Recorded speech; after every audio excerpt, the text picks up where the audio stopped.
தேர்தல் செயல்முறையை எளிதாக்கவும் நம்பகமானதாக மற்றும் வெளிப்படை தன்மையுடனும் மாற்ற இந்திய தேர்தல் ஆணையம் கடந்த 6 மாதங்களில் 28 புதிய முன்னெடுப்புகளை மேற்கொண்டுள்ளது. இந்த முன்னெடுப்புகளானது 6 பகுதிகளாக பிரிக்கப்பட்டுள்ளது. அரசியல் கட்சிகளுடனான இணைந்த செயல்பாடுகள், தேர்தல் முறைகளை தூய்மைப்படுத்துதல், தொழில்நுட்பத்தின் பயன்பாடு, வாக்காளர் பட்டியலின் துல்லியம், வாக்களிப்பதை எளிதாக்குதல் மற்றும் திறன் மேம்பாடு ஆகியவனவாகும். இந்த காணொளியில் வாக்குப்பதிவு விவரங்களை காலதாமதமின்றி அறிய இந்திய தேர்தல் ஆணையம் மேற்கொண்ட முன்னெடுப்பு பற்றி பேசுவோம். கேரளா, குஜராத், பஞ்சாப் மற்றும் மேற்கு வங்கத்தில் சமீபமாய் நடைபெற்ற இடைத்தேர்தல்களில் தேர்தல் நடவடிக்கைகள் தொடர்பாக பயன்பாட்டில் உள்ள 40க்கும் மேற்பட்ட கைபேசி மற்றும் இணைய செயலிகளை ஒன்றிணைத்து ECI நெட் என்ற டிஜிட்டல் வலைதளத்தினை தேர்தல் ஆணையம் உருவாக்கி செயல்பாட்டிற்கு கொண்டு வந்தது. வாக்குச்சாவடி தலைமை அலுவலர்கள் வாக்குப்பதிவு விவரங்களை 2 மணி நேரத்திற்கு ஒரு முறை ECI நெட் டிஜிட்டல் வலைதளத்தில் நேரடியாக தொடர்ந்து பதிவேற்றினர். இப்படியான முன்னெடுப்பால்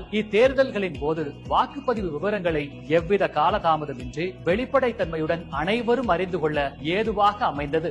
அடுத்த காணொளியில் இந்திய தேர்தல் ஆணையத்தால் மேற்கொள்ளப்பட்டுள்ள பிற முன்னெடுப்புகளை பற்றி காண்போம். இதுபோன்ற இந்திய தேர்தல் ஆணையம் தொடர்பான மேலும் புதிய தகவல்களுக்கு எங்களது அனைத்து சமூக ஊடக தளங்களை பின்தொடரவும் மற்றும் சப்ஸ்கிரைப் செய்யவும்.